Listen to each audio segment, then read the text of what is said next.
సంతోషంగా ఉన్నారా? గట్టిగా స్తోత్రం చెప్పాలా? రైట్, మంచిది. లూకా సువార్త 2వ అధ్యాయము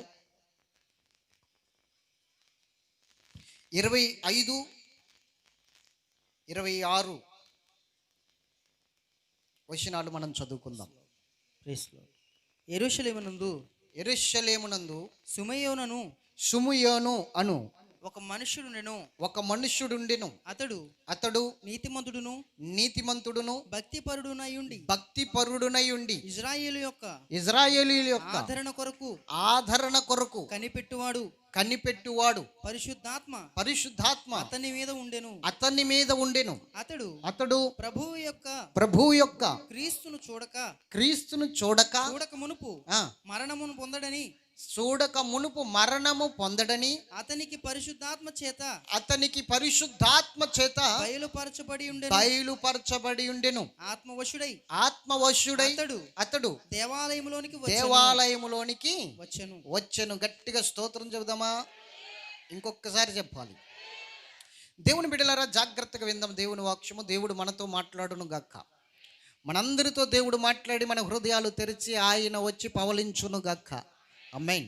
దేవుని బిడ్డలారా, ఇప్పటి వరకు క్రిస్మస్ గ్రీటింగ్స్ విన్నాం. బ్రదర్ ఏం చెప్పారంటే, భోజనం పెట్టే ముందు స్వీట్స్ అని. స్వీట్స్ ఎక్కువైతే భోజనం ఏం తింటాం? ఇంకా స్తోత్రం చెప్పాలి గట్టిగా. కడుపు నిండిపోద్ది 2-3 స్వీట్లు ఎక్కువ తింటే. అందుకనే 3 రకాలే పెట్టాము ఇక్కడ. కన్మవారికి ఇంకా మీటింగ్స్ ఉన్నాయి, అక్కడ అవకాశం ఉంటుంది. దేవునికి మహిమ కలుగును గాక.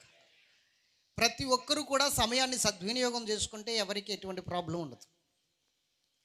దేవుని సన్నిధిని మనమందరము కూడా ఆయన ప్రత్యక్షతను పొందుకుని ముందుకు వెళ్ళాలి. ఒక్కొక్క విషయంలో చాలామంది బలహీనపడిపోతూ ఉంటారు. దేవుణ్ణి ఆరాధించడం అనేది ప్రాముఖ్యమైన విషయం అని తెలిసినప్పటికీ ఆయన్ని ఆరాధించడానికి సమయాన్ని కేటాయించలేక, సమయాన్ని ఆయనకి ఇవ్వలేక, వ్యర్థమైన పనుల ద్వారా సమయాన్ని అంతా ఖర్చు పెట్టి దేవుని దగ్గరికి వచ్చేసరికి సమయాన్ని మాత్రము లెక్క చూసుకునే పరిస్థితికి వచ్చేస్తుంది. అది చాలా దౌర్భాగ్యపు స్థితిని దేవుడు మనకు మరొకసారి తెలియజేస్తూ ఉన్నాడు. దేవునికి మహిమ కలుగును గాక. కాబట్టి ఈ సమయంలో దేవుడు మనతో మాట్లాడుతున్న మాట, ఇక్కడ షిమ్యోను అనే ఒక వ్యక్తి మనకి కనబడుతున్నాడు. వృద్ధుడు. అతడు దేవాలయంలో దేవుని సేవ చేస్తున్నవాడు. ధర్మశాస్త్ర యుగంలో ఉన్న వ్యక్తి. అతడు దేవుని యొక్క సేవకునిగా, అంటే ఒక రకంగా చెప్పాలంటే ఒక యాజకునిగా ఉన్న వ్యక్తిగా మనము అతన్ని గుర్తించవచ్చు. అతడి గురించి మనం ఈరోజు కొన్ని విషయాలు మన ఆత్మీయ జీవితాన్ని మెరుగుపెట్టుకోవడానికి, మన ఆత్మీయ జీవితాన్ని భద్రము చేసుకోవడానికి, అసలు మన ఆత్మీయ జీవితం ఎలా కొనసాగుతుందో పరీక్షించుకోవడానికి కొన్ని విషయాలను మనము ఇతన్ని బట్టి నేర్చుకుందాం. ఇతను చాలా ప్రాముఖ్యమైన వ్యక్తిగా ఇక్కడ మనకి కనబడుతున్నాడు. ఒకటి ఏమిటంటే నీతిమంతుడును భక్తిపరుడును అని చెప్తున్నారు. పరిశుద్ధ గ్రంథంలో నీతి 2 రకాలు. పరిశుద్ధ గ్రంథంలో నీతి 2 రకాలు. ఒకటి ధర్మశాస్త్ర సంబంధమైన నీతి, అంటే శరీర సంబంధమైన నీతి. 2 విశ్వాస సంబంధమైన నీతి. 2 నీతులు పరిశుద్ధ గ్రంథం మనకి పరిచయం చేస్తుంది. ఒకటి ధర్మశాస్త్ర సంబంధమైన నీతి. ప్రభు అయిన యేసు వచ్చి సిలువలో వేలాడి చనిపోయి పునరుద్ధానుడై 3వ దినాన లెగిసి ఒలివ కొండ దగ్గర వారికి బోధించి, శిష్యులకు 500 మందికి బోధించిన తర్వాత ఆయన పరలోకము వెళ్ళి తండ్రి కుడిపార్శ్వమున కూర్చున్న తర్వాత ఇప్పుడు ధర్మశాస్త్ర సంబంధమైన నీతి కొట్టివేయబడి విశ్వాస సంబంధమైన నీతి వెల్లడి అయ్యింది. గట్టిగా స్తోత్రం చెప్పాలి. అయితే యథార్థముగా మనం చూసుకోవాలంటే విశ్వాస సంబంధమైన నీతి ధర్మశాస్త్రానికిలో లేదు అనడానికి మనకి వీలు లేదు. కానీ విశ్వాస సంబంధమైన నీతి ధర్మశాస్త్రం కన్నా ముందున్నది అని అపోస్తలుడైన పౌలు మనకి పరిచయం చేస్తాడు. గలతీయులకు రాసిన పత్రికలో, రోమీలకు రాసిన పత్రికలో, అలాగే ఎబ్రీలకు రాసిన పత్రికలో కూడా మనకి పరిచయం చేస్తాడు. అబ్రహాము ద్వారా విశ్వాస సంబంధమైన నీతి ఏర్పరచబడింది అని. గట్టిగా స్తోత్రం చెప్పాలి. పరిశుద్ధ గ్రంథంలో 2 నీతులు ఉన్నాయి. ఒకటి ధర్మశాస్త్రానికి సంబంధించిన నీతి, 2 విశ్వాస సంబంధమైన నీతి. అయితే ఇక్కడ ఈ షిమ్యోను అనే వ్యక్తి ధర్మశాస్త్ర సంబంధమైన నీతికి సంబంధించిన వ్యక్తి.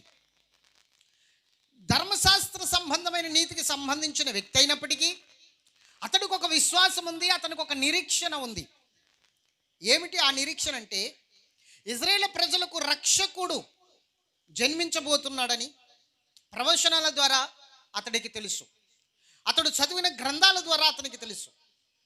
అయితే అతనికి దేవుడిచ్చిన వాగ్దానం ఏంటంటే, పరిశుద్ధాత్మ దేవుడు బయలుపరిచిన మాట ఏమిటంటే, ఆ రక్షకుణ్ణి నువ్వు చూసేంత వరకు నువ్వు మరణము పొందవు అన్న మాట ఆయనకి ఇవ్వబడింది. గట్టిగా స్తోత్రం చెప్పండి. రక్షకుణ్ణి చూసే కన్నులు అనండి.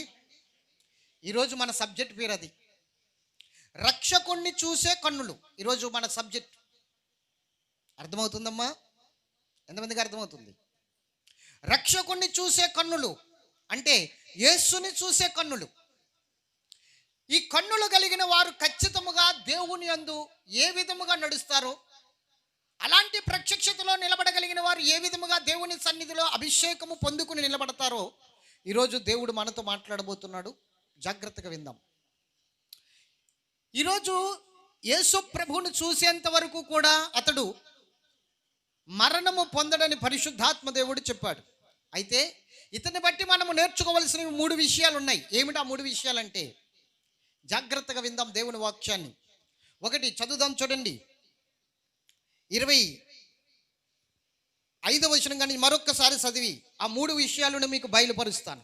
యెరూషలేమునందు సుమయోనను ఒక మనుషుడున్నాడు. అతడు నీతిమంతుడును భక్తిపరుడై ఉండి ఇశ్రాయేలు యొక్క ఆదరణ కొరకు కనిపెట్టువాడు. పరిశుద్ధాత్మ అతని మీద ఉండెను. 1 పరిశుద్ధాత్మ అతని మీద ఉండెను. ఇది మొదటి విషయం. తర్వాత అతడు ప్రభువు యొక్క క్రీస్తును చూడక మునుపు మరణము పొందడని అతనికి పరిశుద్ధాత్మ చేత బయలుపరచబడి ఉండెను. ఆత్మవశుడై అతడు దేవాలయంలోనికి వచ్చెను. 3 విషయాలు. 1 జాగ్రత్తగా వినాలి. 1 ఏమిటి అన్నది మనం చూస్తే, దేవుని సన్నిధిలో అతడు కనిపెట్టే పరిస్థితి. పరిశుద్ధాత్మ అతని మీద ఉండెను. పరిశుద్ధాత్మను కలిగి ఉండడం వేరు, పరిశుద్ధాత్మ మీదకి రావడం వేరు. అతని మీద ఉండెను, ఈ విషయాన్ని మీరు గుర్తించాలి. 1 పరిశుద్ధాత్మ అతని మీద ఉన్నది. 2 పరిశుద్ధాత్మ దేవుడు అతని మీద ఉండడం కాకుండా రెండో విషయం ఏంటంటే, పరిశుద్ధాత్మ దేవుడు అతనితో మాట్లాడేంత అనుభవం కలిగిన వాడు. దేవునికి స్తోత్రం చెప్పాలి. 2 పరిశుద్ధాత్మ దేవుడు కొన్ని విషయాలు అతనితో మాట్లాడుతున్నాడు. అంటే పరిశుద్ధాత్మ దేవుడు మాట్లాడేంత రీతిలోనికి, పరిశుద్ధాత్మ దేవుడు అతనితో మాట్లాడేంత అనుభవంలోనికి అతడు వెళ్ళాడు. ఇది రెండో విషయం. 3వ విషయం ఏమిటి అంటే, ఆత్మవశుడై ఉన్నాడు. చెప్పండి, ఏమై ఉన్నాడు? ఆత్మవశమైపోయాడు. ఇది 3వ విషయం. ఈ 3 విషయాలు ఈరోజు మన జీవితంలో ఉన్నాయో లేవో గమనించుకోవాలి. ఈ 3 విషయాలను బట్టి మనము ప్రభు సన్నిధిలో కొనసాగుతున్నామో లేదో గమనించుకోవాలి. చాలామంది ఈ రోజున ప్రభు సన్నిధికి వస్తున్నారు, వెళ్తున్నారు, కానీ ప్రభు సన్నిధిలో వారు పొందుకోవలసింది ఏమిటో, వారు ఏ విధముగా ప్రభు సన్నిధిలో పొందుకోవాలో, ఏ విధముగా దేవుని సన్నిధిలో నడుచుకోవాలో, దేవుణ్ణి ఎలా సంతోషపెట్టాలో తెలియకుండానే వారు దేవుని సన్నిధికి వస్తున్నారు, వెళుతున్నారు. వ్యర్థమైన రీతిలోనే వారు ప్రయాసపడుతున్నారు, భక్తిని ప్రదర్శిస్తూ ఉన్నారు. భక్తి అది కాదు ఇక్కడ చెప్తున్నమాట. అతడు భక్తిపరుడై ఉండెను, మొట్టమొదటి విషయం. తర్వాత ఇజ్రాయేల్ ప్రజల ఆదరణ కొరకు కనిపెడుతున్నాడు. మొట్టమొదటిగా నీలో భక్తి అనేది ఉంటే, విశ్వాసం అనేది ఉంటే, నశించిపోతున్న వారి కొరకు, ఒక ఆదరణ కొరకు, వారి రక్షణ కొరకు నువ్వు కనిపెట్టే వ్యక్తిగా మారుతావు. నశించిపోతున్న వారి పట్ల ఒక భారము కలిగి, ఒక బాధ్యత కలిగి, నశించిపోతున్న వారి గురించి నిత్యము దివారాత్రములు ప్రార్థన చేసే ఒక ప్రసవ వేదన పడే ఒక వ్యక్తిగా మారుతావు. ఇక్కడ ఇజ్రాయేల్ ప్రజలకి ఒక రక్షకుడు కావాలి. ఆ రక్షకుడు ఉదయించబోతున్నాడు. ఆ రక్షకుడు ఉదయించేంత వరకు నేను మరణించకూడదు అన్న ఒక ఆశ ఇతనిలో ఉంది. గట్టిగా స్తోత్రం చెప్పాలి. హల్లెలూయా చెప్పరేటండి. హల్లెలూయా. మీరు గమనించండి, ఈ సిమియోను అనే ఈ వ్యక్తి విషయంలో ఉన్న ఆసక్తి ఏమిటో మీకు నేను చెప్తున్నాను. ఈరోజు మన ఆసక్తి ఏమిటో మనకు తెలియాలి. ఇజ్రాయేల్ ప్రజలకు రక్షణ కలిగేంత వరకు, అంటే ఇజ్రాయేల్ ప్రజలకు ఆదరణ కలిగేంత వరకు, ఆ రక్షకుడు ఆదరణిచ్చే ఆ రక్షకుని నేను చూసేంత వరకు నేను మరణించకూడదన్న ఒక పట్టుదల, ఆ పట్టుదలను బట్టి దేవుడు ఒక వాగ్దానం చేశాడు పరిశుద్ధాత్మ దేవుని ద్వారా. ఆదరణ కలగజేసే రక్షకుని నువ్వు కన్నులారా చూడబోతున్నావు. చూసిన తర్వాతే నువ్వు కన్ను మూస్తావు. చూసిన తర్వాతే నీవు నీ పితరుల యొద్దకు చేర్చబడతావు. చూసిన తర్వాతే నీవు నిద్రించి మంచి మరణము పొంది నీ పితరుల యొద్దకు చేర్చబడతావని పరిశుద్ధాత్మ దేవుని ద్వారా అతడు బోధించబడ్డాడు. గట్టిగా స్తోత్రం చెప్పాలి. ఈరోజు దేవుని సన్నిధిలో దేవుని బిడ్డ, ఎప్పుడైతే నీకు నశించిపోతున్న ఆత్మల పట్ల ఒక బాధ్యత ఉందో, నశించిపోతున్న ఆత్మల పట్ల నీకు ఒక భారం ఉందో, నశించిపోతున్న ఆత్మల పట్ల ఒక ప్రసవ వేదన అనేది నువ్వు ఎప్పుడైతే పడుతున్నావో, అప్పుడు పరిశుద్ధాత్మ దేవుడు నీ మీదకి వచ్చి నివాసం చేయడానికి ఇష్టపడతాడు. నీ మీదకి రావడానికి ఇష్టపడతాడు. గట్టిగా స్తోత్రం చెప్పాలి. సంసోను అనే ఒక వ్యక్తిని మనం చూసుకున్నప్పుడు, ఫిలిష్తీయులు శత్రువులు అతని మీదకి దండెత్తి వచ్చినప్పుడు, ఇజ్రాయేల్ ప్రజల రక్షణ కొరకు కనిపెట్టడానికి ఉండవలసిన వ్యక్తి కనుక ఈ సంసోను, ఇజ్రాయేల్ ప్రజల రక్షణ కొరకు, వాళ్ళ ఆదరణ కొరకు కనిపెట్టుకుని ఉండవలసిన వ్యక్తి కనుక, ఎప్పుడైతే ఫిలిష్తీయులు ఇతని మీదకి దండెత్తి వస్తున్నారు, ఎప్పుడైతే ఫిలిష్తీయులు ఇతని మీదకి వచ్చి ఇతన్ని చంపాలని చూస్తున్నారు, అప్పుడు పరిశుద్ధాత్మ యెహోవా ఆత్మ అతని మీదకి దిగి వచ్చాను. గట్టిగా స్తోత్రం చెప్పాలి.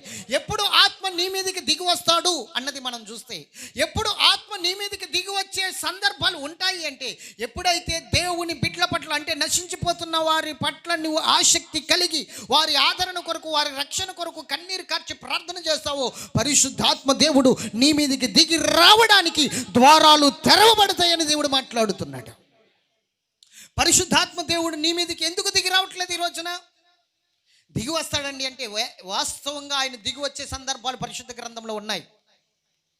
పెంతెకొస్తు దినం రోజున 120 మంది ఆ మేడగదిలో కనిపెట్టి ప్రార్థన చేశారు 10 దినాలు. పెంతెకొస్తు దినం రోజున పరిశుద్ధాత్మ దేవుడు అగ్ని వలె వారి మీదకి దిగి వచ్చినట్లుగా, వారి నాలుకలు విభజించినట్లుగా, అన్య భాషలు మాట్లాడే వాక్శక్తి వారికి అనుగ్రహించినట్లుగా మనము చూస్తాం. గట్టిగా స్తోత్రం చెప్పాలి. ఎందుకు పరిశుద్ధాత్మ దేవుడు వారి మీదకి దిగొచ్చాడు అన్నది మనం ఆలోచన చేస్తే, వారు 10 దినాలు కనిపెట్టారు. ఎందుకు?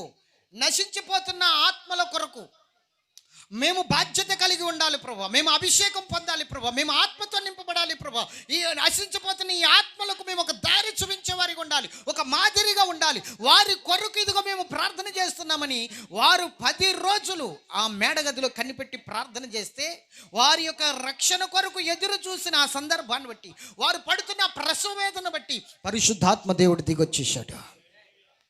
ఎందుకు పరిశుద్ధాత్మ దేవుడు దిగి రావాలి అన్నది మనం ఆలోచన చేస్తే మన జీవితంలోనికి, జాగ్రత్తగా వినండి, పరిశుద్ధాత్మ దేవుడు నీ మీదకి దిగి రాకపోతే, ఆ శక్తిని నువ్వు పొందుకోకపోతే, దేవుడు చేసిన వాగ్దానం నిమిత్తమై నువ్వు కనిపెట్టలేవు.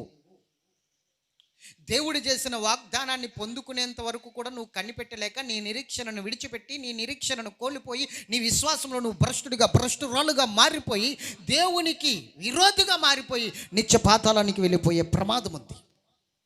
అందుకనే యేసు ప్రభు తన శిష్యులతో ఏమని చెప్పాడంటే, పరిశుద్ధాత్మ మీ మీదకి దిగి వచ్చిన తర్వాత మీరు శక్తి నొందుతారు, అప్పుడు యోదయ, సమరయ, యెరూషలేములో నాకు సాక్షులుగా ఉంటారని చెప్పాడు. ఎప్పుడు ఉంటారు సాక్షులుగా?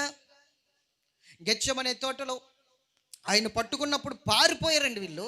సాక్షులుగా కాదు, బ్రతికుంటే బలిసాగు తినొచ్చు, ఈ యొక్క భయంకరమైన స్థితి మనకెందుకులే అని ముందు పారిపోయిన వాడు పేతురు. అతని వెనకాల అందరూ పారిపోయారు. అయితే నేను చెప్తున్నాను, తర్వాత అలాంటి సందర్భాలు ఇంకా రాకుండా ఉండడం కొరకు ఎంతమంది బెదిరించినప్పటికీ, ఎంతమంది వారి మీదకి వచ్చి కత్తి దూసినప్పటికీ, ఎంతమంది వారిని చంపడానికి ఎదురొచ్చినప్పటికీ, మరణమే వారికి ఎదురైనప్పటికీ, వారు నశించిపోవడానికి భయపడకుండా, దేవుని నిమిత్తం చనిపోవడానికి భయపడకుండా నిలబడి సాక్షులుగా జీవించాలి అంటే పరిశుద్ధాత్మ దేవుని అభిషేకం కావాలి. పరిశుద్ధాత్మ దేవుడు వారి మీదకి దిగి రావాలి. పరిశుద్ధాత్మ దేవుడు ఎప్పుడైతే వారి మీదకి దిగి వస్తాడో అప్పుడు వారు సాక్షులుగా జీవిస్తారు, పిరికి వారిగా బ్రతకరు. ఈరోజు నీ జీవితంలో పిరికితనం ఉంది. దేవుని సన్నిధికి వెళ్తే లోకం ఏమనుకుంటుందో అన్న పిరికితనం, దేవుని సన్నిధికి వెళ్తే వాళ్ళు నాకు దూరం అయిపోతారేమో అన్న పిరికితనం, దేవుని సన్నిధికి వెళ్తే ఈ పనులన్నీ ఆగిపోతాయేమో అన్న భయం, దేవుని సన్నిధికి వెళ్తే మనకి ఎక్కడి నుండి వస్తుంది అన్నది భయం, ఈ పిరికితనం, ఈ లోకంలో బ్రతకడం కోసము, ఈ లోకంలో జీవించడం కోసము దేవుని అంటే ప్రాముఖ్యమైన విషయాన్ని, నీ సృష్టికర్త అయిన దేవుణ్ణి పక్కన పెట్టేంత రీతిలో పిరికితనము నీలో ఉంది. ప్రకటన గ్రంథంలో రాయబడినట్లుగా పిరికివారు దేవుని రాజ్యంలో ప్రవేశించరు. దేవుని రాజ్యంలో ప్రవేశించలేని వారు ఎవరయ్యా అంటే మొట్టమొదటిగా రాయబడిన మాట పిరికివారు. పిరికివారు దేవుని రాజ్యంలో ప్రవేశించలేరు. పిరికివారు దేవుని రాజ్యానికి అర్హులు కాదు, హక్కుదారులు కారు. మరి ఎవరు దేవుని రాజ్యానికి హక్కుదారులు అంటే నాగటి మీద చెయ్యి పెట్టి వెనక్కి తిరిగి చూడని వాడు దేవుని రాజ్యానికి పాత్రుడు. నాగటి మీద చెయ్యి పెట్టి వెనక్కి తిరిగి చూసేవాడు పిరికివాడు. దేవుని సన్నిధిని నువ్వు అనుభవించాలంటే, దేవుని యొక్క ప్రత్యక్షతను నువ్వు అనుభవించాలంటే ఎనుకున్నవి మరిచి ముందున్న వాటికే పరుగులు పెట్టగలిగితే అప్పుడు దేవుని రాజ్యంలో ప్రవేశించే వారిలో పేరు, మొట్టమొదటి పేరు నీ పేరే రాయబడుతుంది.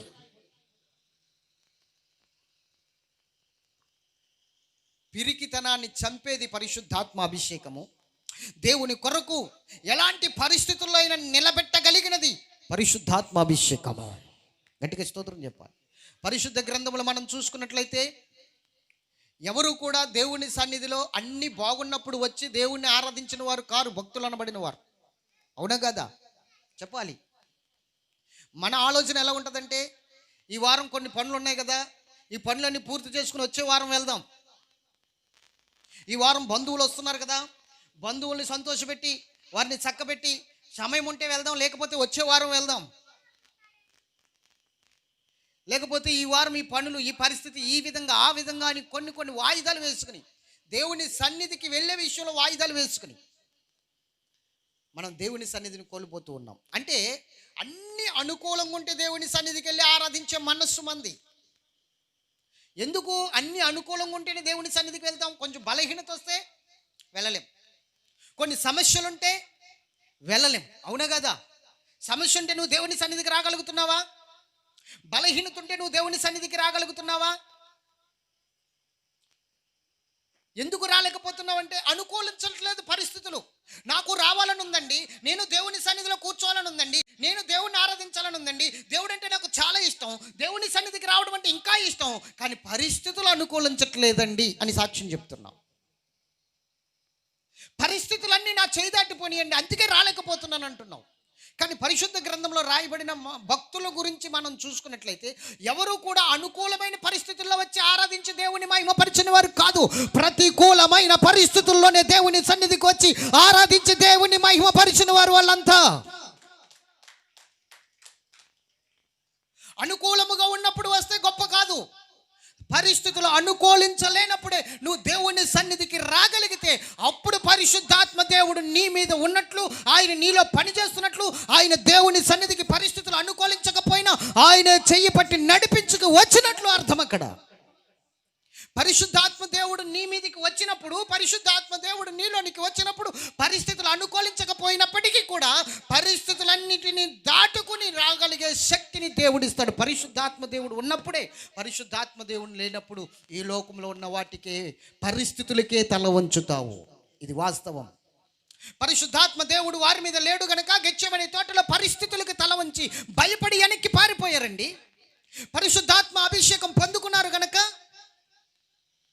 మతాధిపతులు, అక్కడున్న సమాజ మందిరపు అధికారులు వీళ్ళందరూ కలిసి యేసుని ప్రకటించిన, యేసు నామంలో స్వస్థతలు కలగజేసిన, యేసు నామంలో రక్షణ ఇచ్చిన, చంపేస్తాం అని బెదిరిస్తే ప్రభు నిమిత్తం చచ్చిపోవడానికైనా రెడీ, చంపేయండి అని ప్రాణములు సైతము, దేహములు సైతము అప్పగించడానికి ముందుకు రాగలిగారు. ఒకప్పుడు గెత్సేమనే తోటలో పారిపోయిన వీరు ఇప్పుడు ఎలాగండి ప్రాణాలు పెట్టడానికి నిలబడగలిగారు? అప్పటికి ఇప్పటికి తేడా ఏంటో తెలుసా? పరిశుద్ధాత్మ దేవుడు వారిని దర్శించడం, వారి మీదకి దిగి రావాలి పరిశుద్ధాత్మ దేవుడు మొట్టమొదటి విషయం. అప్పుడు నువ్వు కనిపెట్టగలదు. అప్పుడు పరిశుద్ధాత్మ దేవుడు నీకు దిగి వచ్చినప్పుడు జరగబోయేదంతా దేవుడు నీకు బయలుపరుస్తూనే ఉంటాడు. మరి నువ్వు దేవుని సన్నిధికి వచ్చి పరిశుద్ధాత్ముని కొరకు కనిపెడుతున్నావా? పరిశుద్ధాత్ముని పొందుకున్నానండి అన్నవారు చేతుల పైకి ఎత్తండి. చూసారా ఎంతమంది భయపడుతున్నారు? ఎవరు కూడా చేతుల పైకి ఎత్తడానికి ధైర్యం చేయలేకపోయారు. ఎందుకంటే పరిశుద్ధాత్మను పొందుకున్నానని నేను ఎవరికి చెప్పక్కర్లేదు. నా ప్రవర్తన, నా క్రియలు, నా ఆలోచనలు, నా తలంపులు, నా ఉద్దేశాలు, నా ప్రతి ఒక్క నడవడిక పరిశుద్ధాత్మ దేవుడు నా మీదకి దిగి వచ్చాడని రుజువు చేస్తూ సాక్ష్యం చెబుతూ ఉంటాయి. పరిశుద్ధాత్మ దేవుడు నా మీదకి దిగి వచ్చాడనడానికి అవి రుజువు. నేను చేసే కార్యాలు రుజువు. నేను మాట్లాడుతున్న ఈ మాటల రుజువు. నేను చేస్తున్న పనుల రుజువు. పరిశుద్ధాత్మ దేవుడు నా మీద ఉన్నాడు అనడానికి అవే సాక్ష్యాలు. అంతేకాని పరిశుద్ధాత్మను నేను పొందుకున్నానని నువ్వు చెప్పక్కర్లా. నువ్వు చెప్తున్నావంటే నువ్వు అబద్ధికుడు. నువ్వు పొందుకున్నది భ్రమపరచు ఆత్మను, నువ్వు పొందుకున్నది అపవాదిని, వెలుగుదూతను నువ్వు పొందుకున్నావు. అందుకని నేను పరిశుద్ధాత్మను పొందుకున్నానని నువ్వు చెప్పగలదు. పరిశుద్ధాత్మను పొందుకున్నామనడానికి రుజువు మన క్రియలు, మన తలంపులు, మన ఆలోచనలు, మన ప్రవర్తన మీద ఆధారపడి ఉంటుంది. జాగ్రత్తగా వినండి దేవుని బిడ్డలారా. పరిశుద్ధాత్మ దేవుణ్ణి పొందుకోవడం అనేది చాలా ప్రాముఖ్యమైన విషయం.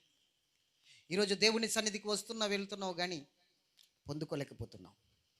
పరిశుద్ధాత్మను పొందుకున్న తర్వాత ఏం జరుగుతుందంటే, నువ్వు దేని కొరకైతే కనిపెట్టుకుని ఉన్నావో, దేని కొరకైతే నువ్వు ఆసక్తి కలిగి ఉన్నావో, ఆ విషయాన్ని బట్టి పరిశుద్ధాత్మ దేవుడు నీతో మాట్లాడడం జరుగుతుంది.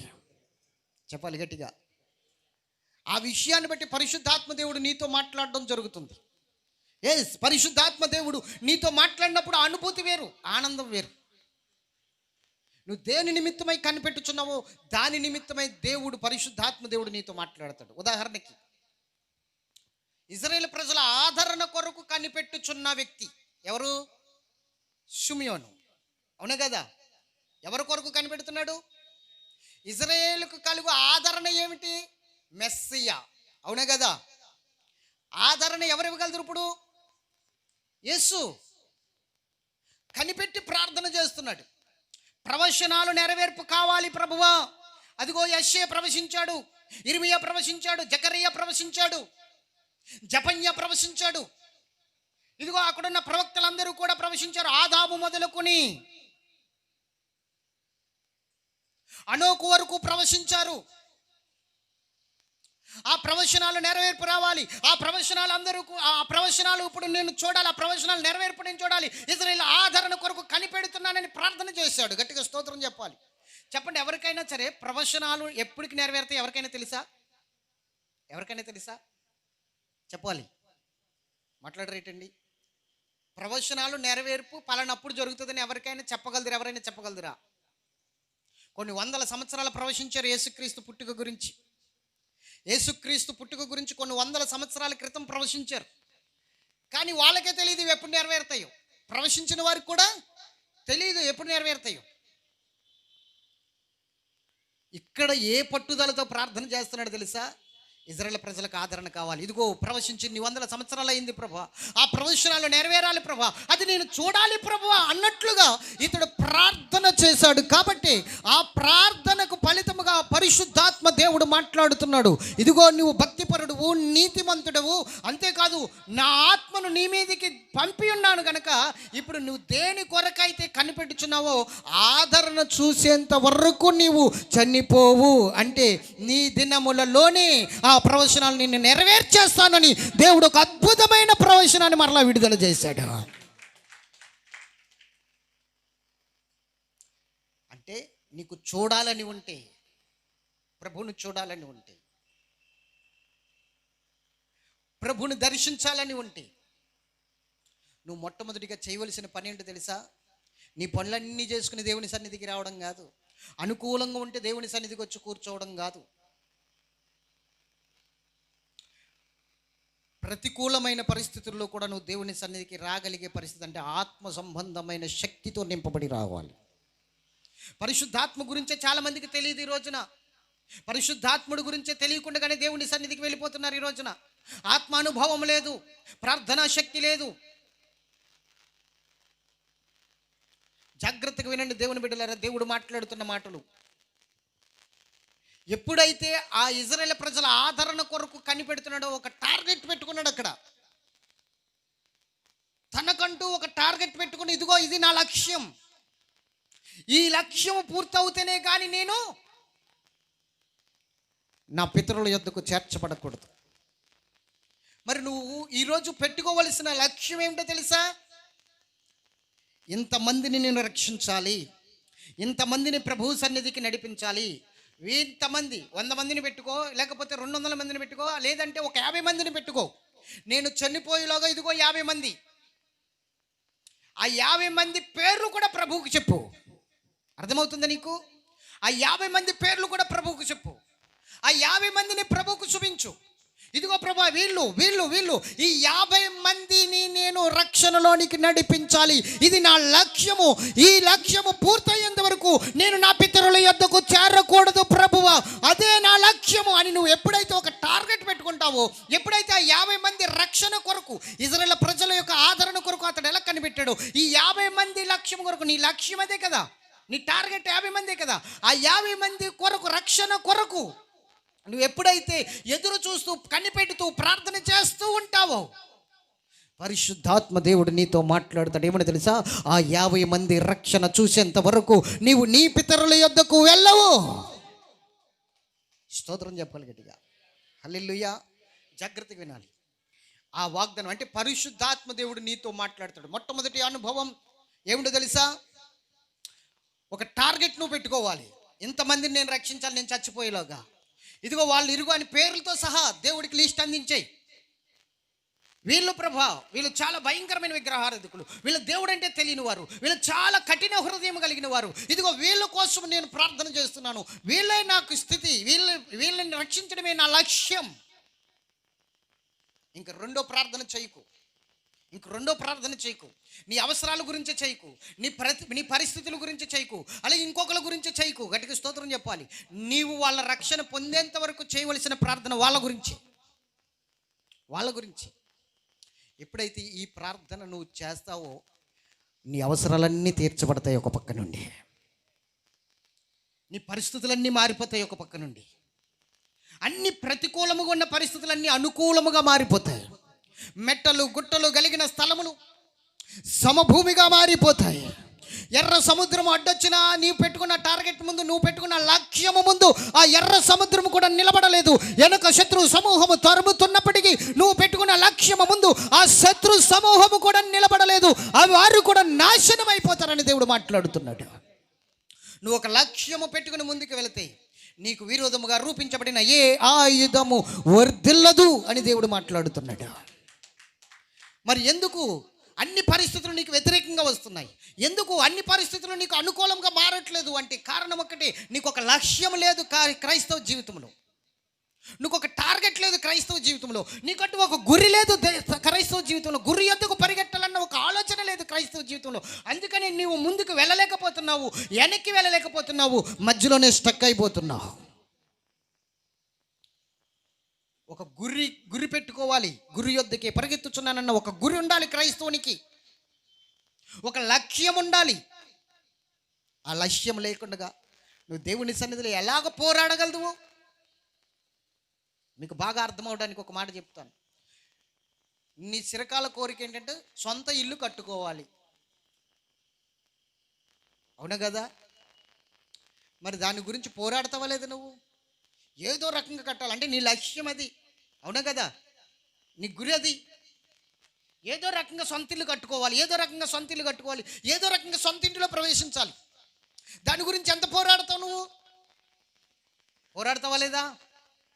మాట్లాడవే. మరి ఆ సొంత ఇల్లు చూసేంత వరకు నిద్రపోతావా? సొంత ఇంట్లో ప్రవేశించేంత వరకు నిద్రపోతావా? పోరాడుతూనే ఉంటావు. అలాగే దేవుని సన్నిధిలో కూడా నీ క్రైస్తవ్యం అంటే ఏమిటంటే, నువ్వు జీవించడం, క్రైస్తవునిగా జీవించడం అంటే ఒక లక్ష్యం పెట్టుకుని, ఒక గురి యొద్దకు, అంటే ఒక గురిని పెట్టుకుని ఆ గురి యొద్దకే నీ క్రైస్తవ జీవితంలో పరుగులు కొనసాగుతూ ఉండాలి. అప్పుడు ఆ లక్ష్యము ముందు, ఆ గురి యొద్దకు పరిగెట్టే ఆ స్థితిని ముందు ఎటువంటి ఆటంకాలు ఆగవు. దేవుడు ఏమంటాడో తెలుసా? ఓ గొప్ప పర్వతమా, జెరుబ్బేలును అడ్డగించడానికి ఏ పాటి దానవి ఇప్పుడే సమభూమిగా మారుదువుగాక. దేవుడే ఆజ్ఞాపిస్తాడు. ప్రతికూలమైన పరిస్థితులన్నిటికీ కూడా మారిపో అనుకూలముగా. ఎప్పుడు నీకు ఒక గురి ఉంది కాబట్టి, నీకు ఒక లక్ష్యం ఉంది కాబట్టి. లక్ష్యం లేని క్రైస్తవ్యం నీది, గురి లేని బ్రతుకు నీది. అందుకనే ఈరోజు నీ జీవితంలో ఆశీర్వాదాలు చూడలేకపోతున్నావు, దేవుని ప్రత్యక్షతలు అనుభవించలేకపోతున్నావు. అసలు క్రైస్తవ్యం అన్న దానికి అర్థం లేకుండా బ్రతుకుతున్నావు ఈ లోకంలో. కానీ షిమ్యోనికి ఒక లక్ష్యం ఉంది. ఇశ్రాయేలు ప్రజల ఆదరణ కొరకు కనిపెడుతున్న వ్యక్తి. ఎప్పుడైతే ఈ విధముగా నువ్వు కనిపెడతావో పరిశుద్ధాత్మ శక్తి నీకు తోడవుతుంది. అందుకని ఆయన అన్నాడు, శక్తితోనైనను బలముతో ఆయనను కాదు కానీ దీని నా ఆత్మ ద్వారా చేసి తిని అని యెహోవా సెలవిచ్చుచున్నాడు. ఎప్పుడైతే ఈ లక్ష్యం పెట్టుకుంటావో, ఎప్పుడైతే ఈ గురిని నువ్వు కలిగి ఉంటావో, ఇంకా సమస్తం పరిశుద్ధాత్మ దేవుడే సమస్తమును జరిగిస్తాడు. సమస్తం పరిశుద్ధాత్మ దేవుడే జరిగిస్తాడు. ఆమేన్. ఎంతమందికి అర్థమవుతుంది వాక్యం? ఇంతవరకు ఒక లక్ష్యం లేకుండా బ్రతికేస్తావు. క్రైస్తవ్యానికి మొత్తం వెళ్ళడం అంతే. ఒకవేళ నీకేమైనా పనులు ఉంటే ఆగిపోవడం, నీకేమైనా ఇబ్బందులు ఉంటే ఆగిపోవడం. ఎందుకని? లక్ష్యం లేదు కదా. వెళ్ళాలనుకుంటే వెళ్ళడం, మానాలనుకుంటే మానడం. కానీ ఒక లక్ష్యం ఉన్నప్పుడు పోరాడుతావు. పోరాటం అనేది క్రైస్తవ జీవితం అంటే. ఆ పోరాటం లేకుండా క్రైస్తవుడు కాదు నువ్వు. పెనీయేలుతో పోరాడి గెలిచిన వాడు ఎవరు? దేవునితో పోరాడి గెలవగలదుమా? మరి యాకోబు ఎలా గెలిచాడు? భక్తిలో నువ్వు పోరాడినప్పుడు దేవుడు కూడా నీకు పూర్తిగా లోబడిపోతాడు. దేవునికి స్తోత్రం చెప్పాలా? పూర్తిగా లోబడిపోతాడు. ఇంక నువ్వు ఏ విషయంలో ఆమెన్ అన్నా అది నెరవేర్చేస్తాడు. ఇంకా ఎందుకంటే లోబడిపోయాడు. ఏ విషయంలో ఆమెన్ అన్నా అది నెరవేర్పులోకి వచ్చేస్తుంది. ఇంకా గుర్తుంచుకో. కానీ ఈరోజు ఎలా ఉన్నామో తెలుసా? సంఘాలు ఎలాగున్నాయో తెలుసా? ప్రకటన 3:20లో 3వ అధ్యాయంలో ఒక సంఘం కనబడుతుంది. యేసు ప్రభు లేని సంఘం. ఏం సంఘం అది? యేసు ప్రభు లేని సంఘం. లవోదికయ గ్రామంలో ఉన్న సంఘం, పట్టణంలో ఉన్న సంఘం. యేసుప్రభు లేడు. మీకు ఎలా తెలుసండి ఆ సంఘంలో యేసుప్రభు లేడని? అంటే 20వ వచనంలో ఆయన మాట్లాడతాడు, ఇదిగో నేను తలుపు వద్ద నిలుచుని తట్టుచున్నాను, ఎవరైనా తలుపు నా స్వరము విని తలుపు తెరిస్తే నేను వాని యొద్దకు వచ్చి, లోపలికి వచ్చి వాడును నేను కలిసి భోజనము చేస్తాం అన్నాడా లేదా? అంటే ఇప్పుడు ఈ సంఘంలో ఎవరు లేరు? లవోదికయ గ్రామంలో ఉన్న సంఘంలో ఎవరు లేరు? ఆ పట్టణంలో ఉన్న సంఘంలో ఎవరు లేరు? లవోదికయ సంఘంలో ఎవరు లేరంటే యేసు లేడు. ఈరోజు చాలామంది ఇలాగే నడుస్తున్నారు. యేసు లేని బ్రతుకులతో నడుస్తున్నారు. ఆయన తలుపు నొద్దకు వచ్చి తట్టుతున్నప్పటికీ కూడా ఆ స్వరము వినలేని బ్రతుకులు, భయంకరమైన బ్రతుకులు. ఈరోజు నీ బ్రతుకు, నా బ్రతుకు అలా ఉండకూడదనే దేవుడు ఇక్కడికి నిన్ను తీసుకొచ్చాడు. ఈ మాటలు నీకు వినిపిస్తున్నాడు. దేవుని బిడ్డలారా, ఇంకొక 5 నిమిషాలు నేను వాక్యం ముగిస్తాను. ఒకటి, ఒక గురి ఉండాలి. అంటే కనిపెట్టే పరిస్థితి, ఒక లక్ష్యం పెట్టుకుని దాని కొరకు కనిపెట్టుకునే పరిస్థితి ఉండాలి. అప్పుడు పరిశుద్ధాత్మ దేవుడు నీ మీదకి దిగొస్తాడు.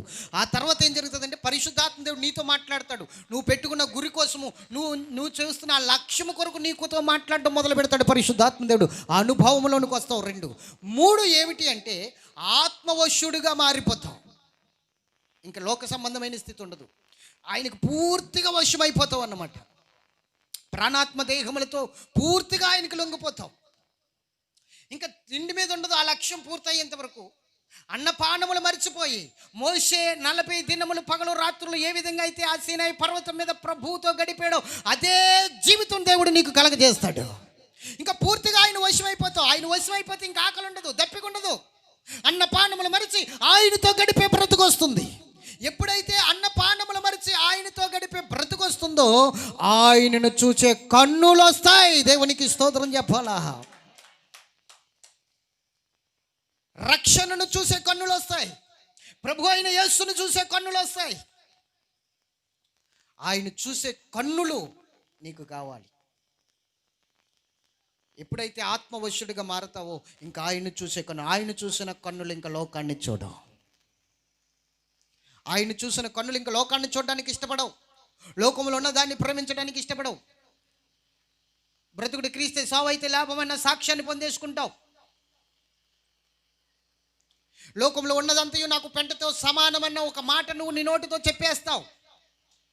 పెంటకి విలువ ఇంకా పెంటతో సమానముగా ఎంచేది ఏదైనా సరే ఇంకా అది పెంటే కాబట్టి దానికి విలువ ఇంకా. ఏది నీ దృష్టిలో బంగారం, ఏది నీ దృష్టిలో బంగారం కన్నా విలువైనది అవుతుందంటే దేవుని సన్నిధి నీకు ఇంకా విలువైనది అయిపోతుంది, దేవుని మాట నీకు విలువైనది అయిపోతుంది, దేవుని ప్రేమ నీకు విలువైనది అయిపోతుంది, పరిశుద్ధుల సహవాసం నీకు విలువైనది అయిపోతుంది. కాబట్టి ఇంక పెంటతో సమానమైన లోకంలో ఉన్న వాటిని మరిచి ఆయన విలువైన సమయాన్ని ఆయనకి ఇవ్వడం ప్రారంభిస్తా. ఆలోచన చేయి. ఈరోజు దేవుడు నీతో మాట్లాడుతున్నాడని నమ్మితే మనసులోని ఆమెను చెప్పి దేవుని మహిమపరచు. దేవుని బిడ్డలారా, ఆత్మవశుడిగా మారాలి.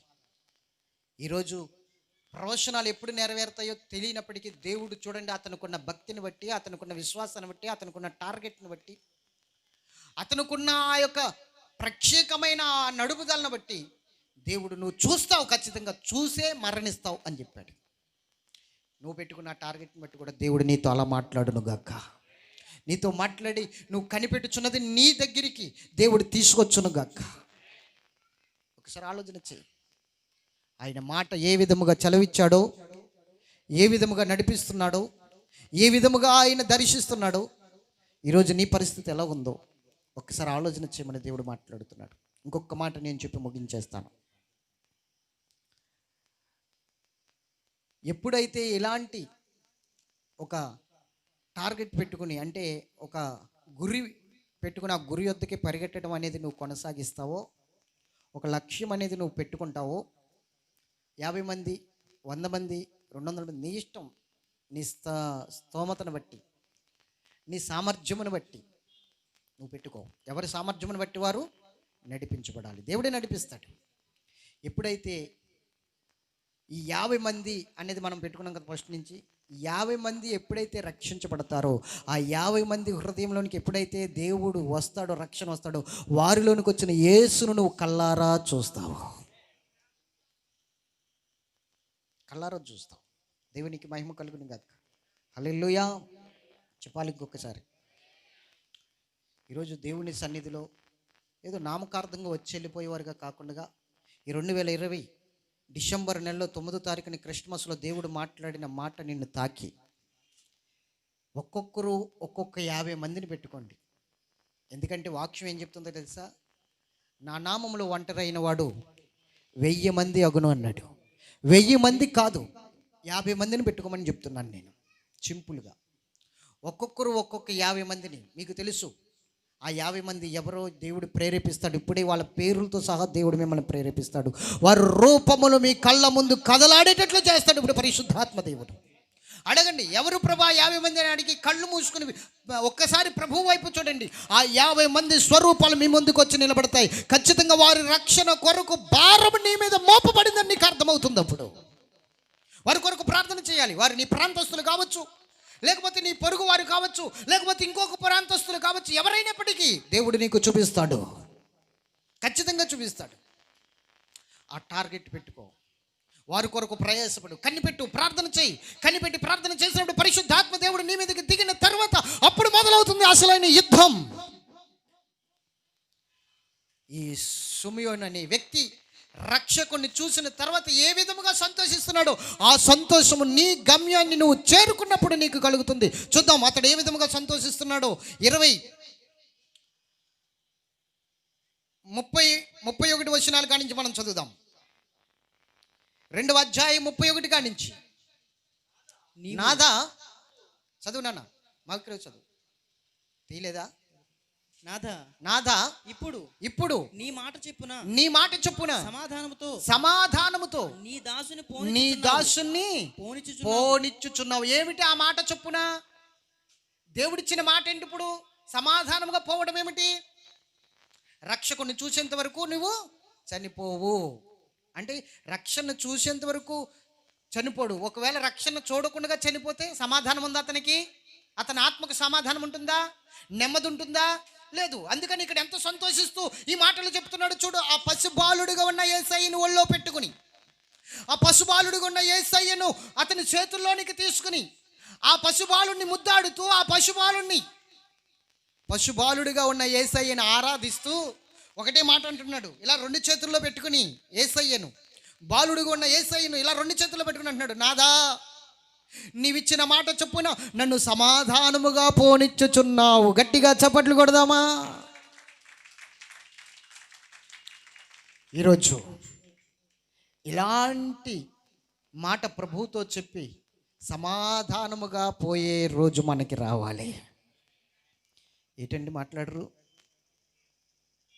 చెప్పాలి. శాంతితో పోతావా, అశాంతితో పోతావా? చెప్పాలి. ఎలా పోదాం? ఎక్కడికి? పితరుల యొద్దకు.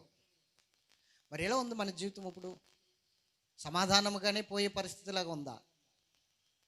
భారం లేదు, క్రైస్తవ్యంలో భారం లేదు, బాధ్యత అంతకన్నా లేదు సంఘాలకి.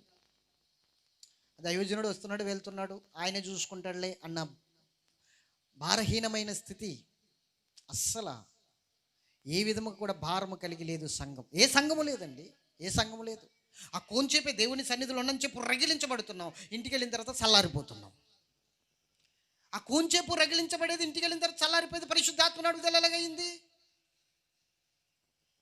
రగిలింపు అనేది ఎప్పుడు రగులుతూనే ఉండాలి. గట్టిగా స్తోత్రం చెప్పాలి. హల్లెలూయా. రగిలించబడుతూ ఉండాలి. పూర్వం అమ్మలు పొయ్యి కాడ కూర్చుంటే ఒక గొట్టం పట్టుకుని పనుదేవారు. ఇప్పుడు వస్తున్నారా అంటున్నారు, అంతే. ఉడుదే స్థితి లేదు. కానీ మనలో ఒక అగ్ని రగులుకుంటే పరిశుద్ధాత్మ దేవుడు ఏం చేస్తాడో తెలుసా? అగ్నిని ఎప్పుడు కూడా పను ఊదుతూ రగిలింపు చేస్తూనే ఉంటాడు, ఆరిపోనివాడు ఆయన. అసలు అగ్ని రగులుకున్నదేది, నుప్పు రాజుకున్నదేది, నుప్పు రాజుకోవాలా. ప్రతి ఒక్కరిలోని పరిశుద్ధాత్మ నిప్పు రాజుకుంటే ఆ నిప్పుని ఊది ఊది ఊది పరిశుద్ధాత్మ దేవుడు దాన్ని గొప్ప అగ్ని వలె జ్వాలల వలె రగిలింప చేయడానికి సిద్ధముగానున్నాడు. ముందు నిప్పు రగిలింప చేయాల. ఒక క్యాండిల్ ఇంకొక క్యాండిల్ వెలిగించేస్తుంది, ఇది ఆరిపోయేలాగా కొన్ని వేల క్యాండిల్స్ని వెలిగిస్తుంది.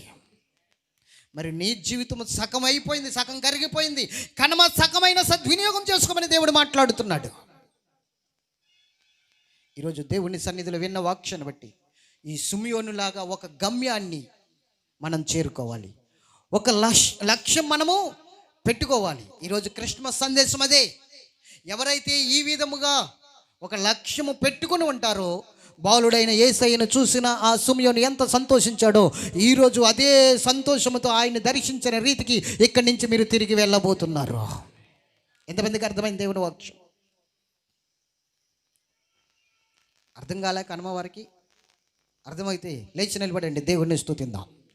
ఈ మాటలు దేవుడు తన వినికిడిలో దీవించును గాక, దేవుడు మనల్ని ఆదరించును గాక. ప్రేమ కలిగిన తండ్రి, ఈ మాటల ద్వారా మమ్మల్ని పరిశుద్ధపరిచినందుకు, మమ్మల్ని రగిలింపజేసినందుకు, మమ్మలను నాయన నీ ప్రత్యక్షతలో నిలబెట్టినందుకు మీకు వందనాలు తెలియజేస్తూ యేసు నామమున అడుగుచున్నాము తండ్రి.